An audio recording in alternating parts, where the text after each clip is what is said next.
दुनिया न्यूज़ में खुशामदीद। मैं हूँ वहाब हसन और मैं हूँ आपके साथ महरीन फातिमा। सबसे पहले बात करेंगे, यूरोप जाने का ख्वाब मजीद 50 जिंदगियां निकल गया।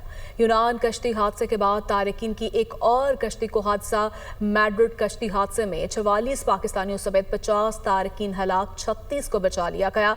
जाँ भाग अफराद में 12 नौजवान गुजरात के रिहायशी हैं। कश्ती में 66 पाकिस्तानियों समेत 86 तारिकीन वतन सवार थे। कश्ती मगरबी अफ्रीका के रास्ते स्पेन जा रही थी। जाँ बहक अफराद के अहल खाना ने कहा है कि एजेंटों ने और पैसों के एवज कश्ती को समुद्र किनारे रोक रखा था।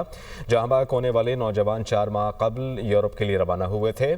4 नौजवान नवाही इलाके जोड़ा करनाना के रिहायशी हैं।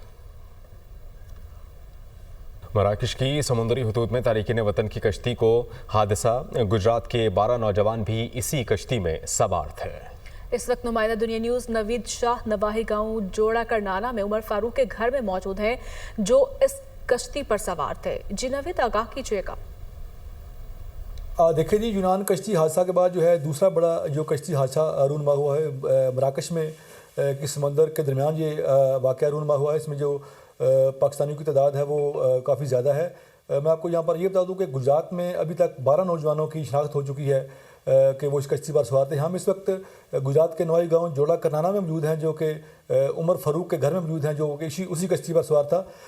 उनके घर वालों से जानते हैं। सर, ये बताइएगा कि उमर फारूक कब गया और क्या क्या कर गया था आपको? उमर फारूक तकरीबन 3.5-4 महीने पहले गया था और स्पेन के लिए वो निकला था।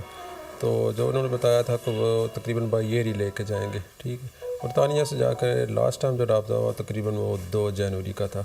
उसके बाद रब्ता नहीं हुआ और उसके बाद जो पता चला रात को वो यही है कि कश्ती हादसा हो गया है और उसमें तकरीबन 3 बंदे जोड़ा के 2 बंदे जोड़ा के जो बच गए, तो बच गए उन्होंने ये इतला दिया है कि इस तरह जो हादसा पेश आया। देखें जी, यहाँ पर ये बता दूँ कि इसी गाँव के 4 जो नौजवान हैं वो इसी कश्ती पर सवार थे, जो कि बदनसीब कश्ती है, हादसा का शिकार हो चुकी है। इस वक्त इलाके में फ़ज़ा जो है वो सोगवार है और जो लोग हैं अपने प्यारों के लिए मुंतज़िर हैं कि हुकूमत पाकिस्तान की जानिब से कोई ऐसा इनको मैसेज मिले या ऐसी इतलात मिले कि इनके प्यारे अब इस वक्त कहाँ हैं।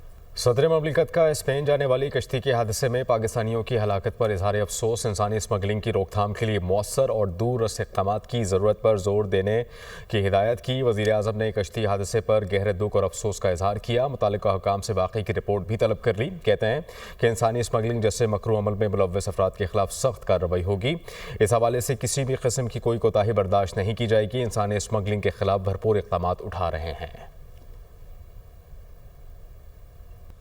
पाकिस्तान तहरीक इंसाफ के बानी चेयरमैन उनकी अहलिया बुशरा बीबी के खिलाफ 190 मिलियन पाउंड रेफरेंस का फैसला आज 11:30 बजे दिन में सुनाया जाएगा। अदालती अमले की जानिब से बानी पीटीआई के वकला को आगाह कर दिया गया है।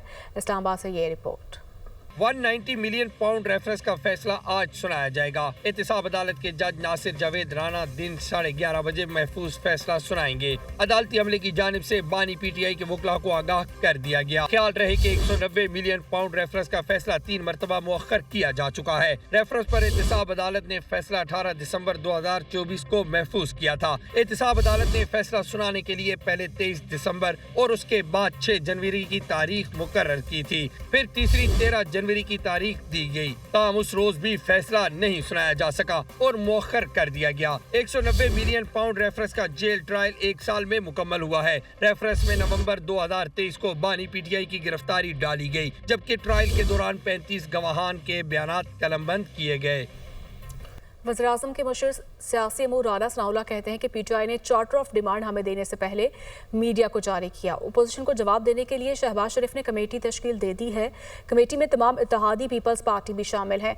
कमेटी पीटीआई के मुतालिबात का जायजा लेकर हतमी जवाब देगी। हमने अपोजिशन की मुज़ाकराती कमेटी से सियासी मुकदमात में कैद कारकुनों की तफसील मांगी है। उन्होंने किसी सियासी कारकुन का नाम बताया, न किसी सियासी मुकदमे का हवाला दिया। तहरीक इंसाफ ने बानी पीटीआई की रिहाई का मुतालिबा किया है।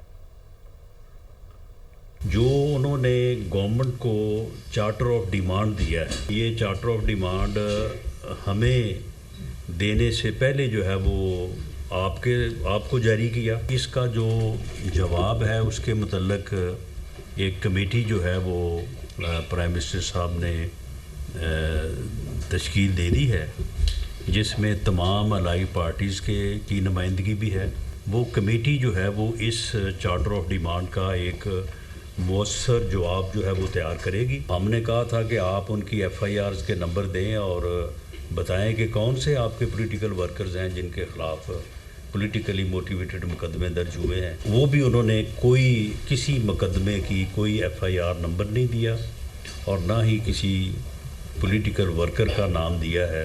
ये 9 मई की अरेस्ट की जो वो बात कर रहे हैं, तो ये तो ऑलरेडी जो है वो इसके ऊपर सुप्रीम कोर्ट जो है वो कॉग्निजेंस ले चुका है।